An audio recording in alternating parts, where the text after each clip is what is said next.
What is going on YouTube, and welcome back to the channel.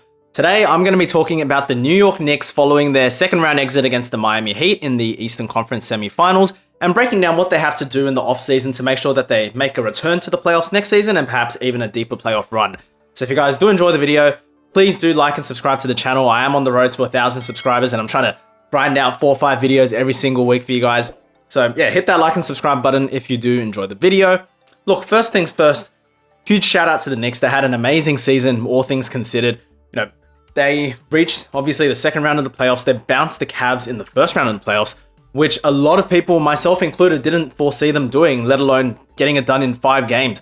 And so, huge shout out to them. Obviously, Jalen Brunson's been an excellent signing. He's gone from, someone that was viewed as overpaid to one of the most, if not the most underpaid stars in the entire league. And the Knicks overall, they've had the best season since 2013. They went from the laughing stock of the league, they were memed left, right, and center, to a team which I think is 1 or 2 pieces away from making a very, very deep playoff run.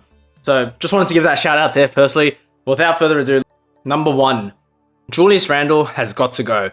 I've got a soft spot for Julius Randle. I actually wanted him on the Boston Celtics over Marcus Smart in 2014, so I got a lot of love for him. So this is in no way hating on the guy. But with that being said, I think his time in New York is up, and it'll be beneficial for both parties to part ways with one another. Like, you look at him in his 2 only playoff appearances in 2021 and then obviously this season. He's disappeared on the big stage. I don't know what it is. Maybe the lights are too bright for him. Whatever it may be, he needs a change of scenery. His playstyle isn't very well suited for the playoffs. Look, he's someone who's very left-hand dominant, right? He drives on his left. He posts on his left. Everything is goes to the left. So he's very, very predictable, and it makes teams game plan for him a lot easier when it comes down to a 7-game series.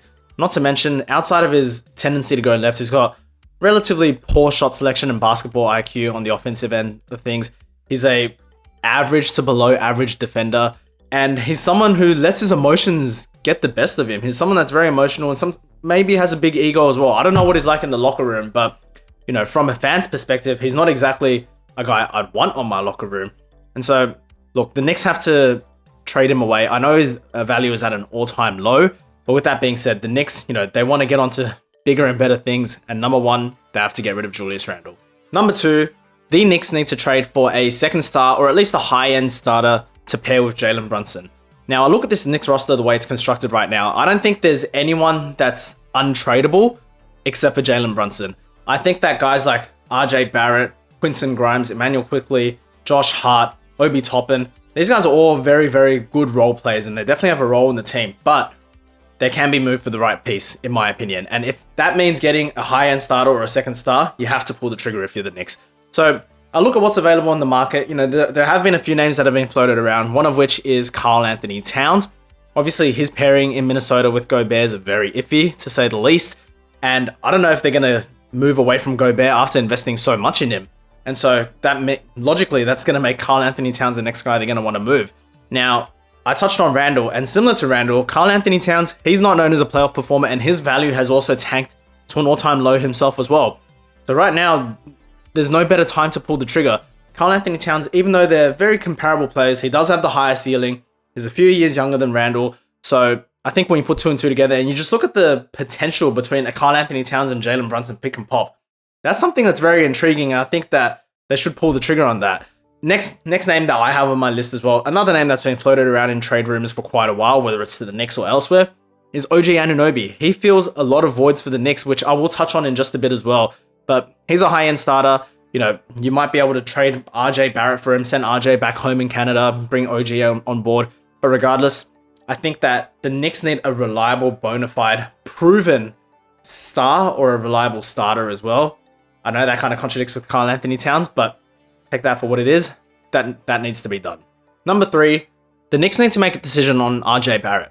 Obviously, he is signed to the longer term with his 4-year extension kicking in next season. But if, like I mentioned in the previous point, if there is an OG Anunoby, a Karl Anthony Towns, someone of that caliber that's available, you need to consider pulling the trigger and trading away RJ Barrett to upgrade your team that way. Now, with all things being said though, RJ Barrett is still only 22 years of age, and whether people want to admit it or not, he actually had a very good playoff overall. Obviously, with the exception of Game 6 in Miami when he went 1 for 10. But overall, he's played very well. And so I personally, I'll be willing to give him the benefit of the doubt that he's going to continue improving at and it could very well still be part of the long-term picture for New York. So that's something that the front office is going to have to balance. You know, how much do you prioritize RJ's youth and development and his ability to get better with 4 more years left on his deal versus going full on win now mode and trading for a star or a higher end starter. So that decision needs to be made. Number 4, the Knicks need to bring in some shooters. You look at every single team that made the playoffs. Out of the 16 teams, the Knicks ranked 15th in 3-pointers made per game and dead last 16th in 3-point percentage. So obviously 3-point shooting is a dire need for the Knicks, and we saw how much they needed that in Game 6 in Miami when nobody could buy a bucket outside of Jalen Brunson. And so obviously, you know, like I mentioned, if guys like Karl Anthony Towns, OG Anunoby, they will definitely help, don't get me wrong. But I think regardless of whether the Knicks add a Karl Anthony Towns or add an OG Anunoby, they still need to add 1 to 2 more pure shooters coming off the bench. And number 5, the Knicks need to add some defense. They ranked 19th in the regular season in defensive rating, and large part of that is because they started 3 average to below average defenders in Jalen Brunson, RJ Barrett, and Julius Randle. Now, I look at the way that the team is built right now. I've mentioned that everyone should be available for the right move except for Jalen Brunson. So with that, you have to build the right defensive team around him. I think that guys like Quentin Grimes and Emmanuel Quickley, they're very, very good defenders, but they're not exactly guys you'd want to throw on the best perimeter defender on the opposing team, right? I think RJ Barrett, like I mentioned, he's got all the tools to be a great defender, but he's not quite there yet, so you don't want to rely on him right now too much. Josh Hart is a very good start. With that being said, they need some defense. I've pointed out OG Anunoby, that would help them big time on the wings. Or if they can't get him, you know, get guys like Torrey Craig, some Josh Richardson, those kind of guys who are switchable. They're more playoff proven. They have that experience defending better players. They're savvy guys who could help the team out. So that's 5 things that I think the Knicks should do if they want to make a return to the playoffs next season and perhaps make a deeper playoff run. Let me know what you guys think in the comment section below. Obviously, not every single one of these goals is realistic and very achievable, but hey, you got to risk it for the biscuit. And I do think if the Knicks can, you know, it doesn't even have to be Karl Anthony Towns or OG Anunoby. You add a few defenders, you add a few shooters, you look to add a reliable second option or a few high-end starters, and I think they'll be in a very good position for next season. So yeah, look, if you guys do enjoy the video, please do like and subscribe to my channel. But thank you guys so much for watching, and I'll see you all in the next one.